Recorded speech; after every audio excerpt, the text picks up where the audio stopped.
Whilst Mendy might not be a household name over here in the West, in his native India, he's a bona fide superstar with a string of hits to his name and dozens of albums. And one of these hits is notable because it features multiple computerized versions of Mendy dancing alongside himself as a flex on critics. So Far Away Nisha, the music video we're discussing today, has achieved some level of mimetic success. So are you familiar with the music video for Tunak, Tunak, Tun?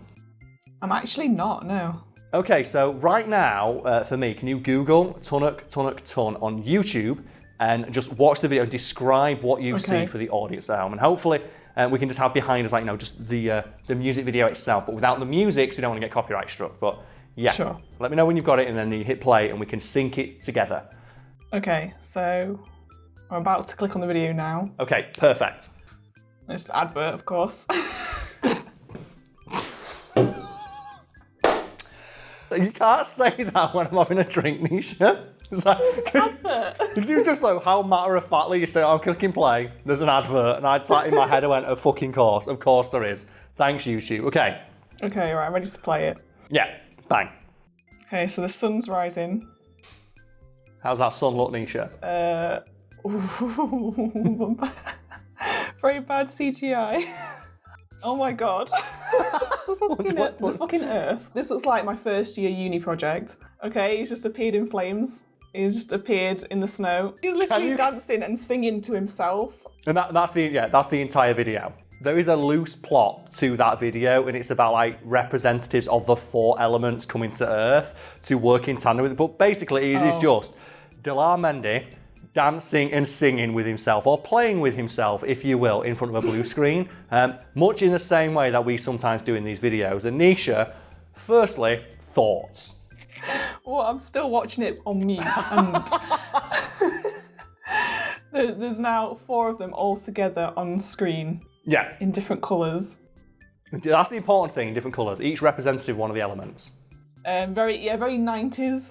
Yes, it was. That is a very, very early use of blue screen technology. In fact, it is one of the earliest Indian music videos to utilise blue screen technology, if not the earliest, based on which source you consult. And we actually have a blue screen behind me right now, and I'm wondering, Nisha, do you think you have the technical skill to create an effect similar to what Mendy's video had? Can we create multiple Karl Smallwoods? It's doable. Okay, can we try that now? Nisha, I need to ask now, what are your thoughts on Mendy as a performer?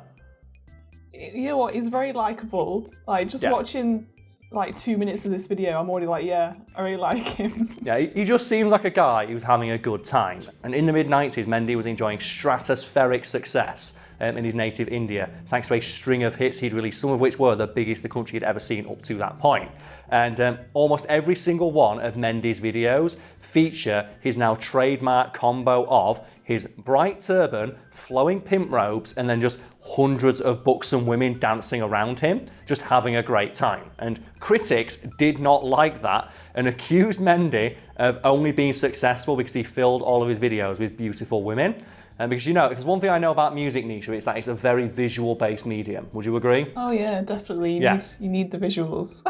And whilst, yes, visuals do play some part in the success of music, at the end of the day, if it's not catchy, people aren't going to listen to it. And Mendy does release very, very catchy music. And I'm not saying that to be sarky or anything. I unironically adore Bhangra music and have been obsessed with it since I was about 8 years old. And I remember the exact point I became obsessed with the genre, and it was an advert for a Corsa. So there's an old advert that would appear on TV for the Corsa, which is a car made by Ford, I think, and it shows just an Indian dude seeing someone in a Corsa picking up a bunch of girls. And he looks over at his piece of shit, nondescript car, and is like, if only I had a car that looked like that, I'd get all the girls. So he starts hitting it with a hammer, and then he gets an elephant to sit on it. And basically, he just panel beats this piece of shit nondescript car into the shape of a Corsa and then cruises down the street in it whilst Bhangra music plays. I remember that advert so well because as a kid, when I heard that breakdown of that music, I was like, the hell is this? This music sounds awesome. And then I never found it again.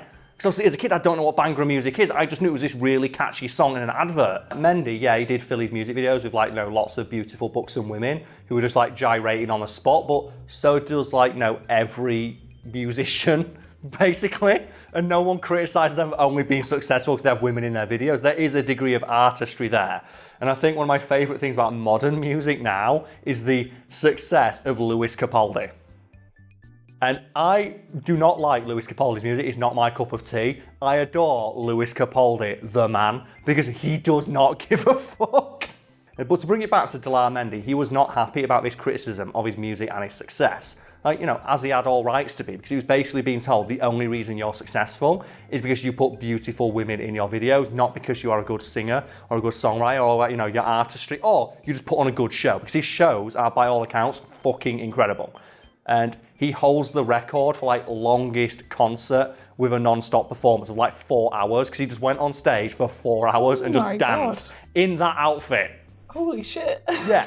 And even if you don't like his music, you have to respect that level of showmanship. He was not happy about that criticism and thought to himself, how do I show that I'm not just successful because my videos are filled with beautiful women? And the solution he came up with was, how about I make a music video where only I am in it? And that's when he learned about burgeoning blue screen technology. So what do you mean he just became aware of blue screen technology? Well, back in the mid-90s, like, blue screen technology was like not really well known, and its applications weren't very well understood. And Mendy, as a performer, was very intrigued about what it could be used for. And when he was being given an explanation of what you can do with blue screen technology, he was incredibly excited at the idea that you could use it to transport yourself to anywhere on Earth. Nisha, you probably saw hints of that in the brief snippet of the music video you saw, where he's just travelling around the Earth. Yeah. It's just this massive, really bad CGI like Earth with like meteors, which obviously contain him inside it, just hurtling towards the Earth. It just looked really bad, but it's just so funny. And it's also kind of wholesome in a way where you look at it and go, it looks shit, well, they were trying their best. Mendy was very excited about that aspect of blue screen technology, but was even more excited at the idea that it could be used to multiply himself. So he came up with the idea of, I won't have a music video where there's any women in it that I'm dancing with. I will dance with myself and show the critics that the only person I need to get the party started is Mendy. Yes. And according to him, there were actually plans to include a fifth, smaller Mendy that was going to dance on his hand, but they had to cut that out due to budget constraints. Because believe it or not, folks at home, this music video was the most expensive ever produced in India at the time. And if you're currently wondering, how in the fuck did that thing cost the most of any music video that year? Think about how many music videos Indian pop stars probably release in a given year. Considering, like, you know, Mendy himself has had like 3 dozen albums. It's like, things move so much faster over there. It's like Bollywood, where they make like 200-300 movies a year. That's insane, isn't it? Yeah, like they can have like an entire movie turned around in less than a month. My God. From like pre-production to being released in the cinema. It's the same with music videos and songs, where they'll have a song recorded and in, like, you know, on the radio in the space of a week.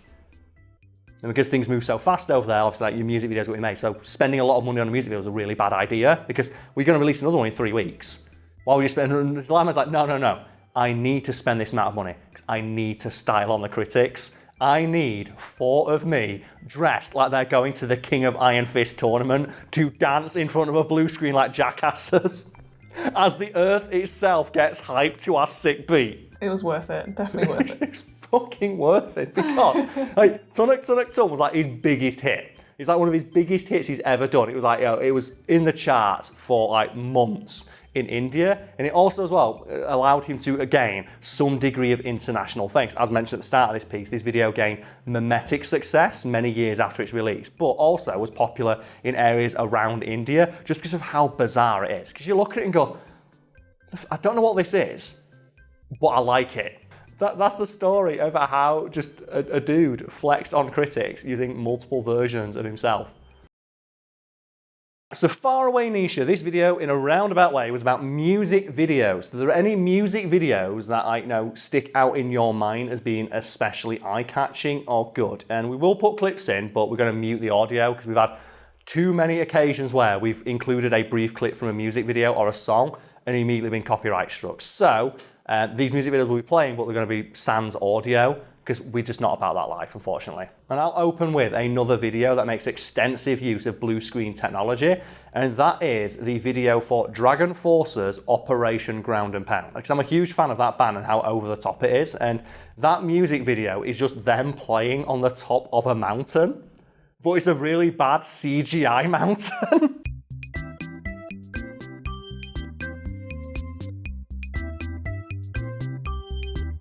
The one that always sticks out in my mind as being a really good one. Mm-hmm. Have you ever seen Up&Up by Coldplay?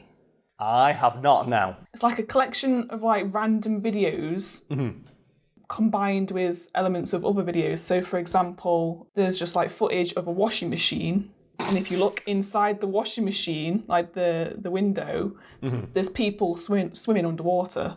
Oh, okay.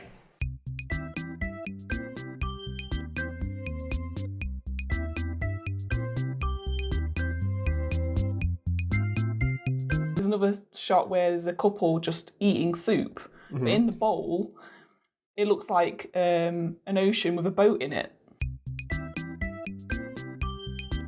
It's visually interesting, which is the best you can hope for from a Coldplay song, because there's no fucking way I'm listening to a Coldplay song on its own. And another one for me is from the band The Bravery, I think it is. It's the video for An Honest Mistake, which is them playing the song, but around them are dominoes that fall, and they film the dominoes fall. It's like a huge, like, Rube Goldberg machine of dominoes just falling around them as they play, and it's just really, really well done. And I've never heard anything about that band since that video. And I've no idea why they went so hard on that one video and why they went so much effort to this really, really just technically impressive video of all these dominoes falling immaculately while they're playing their instruments like at the same time.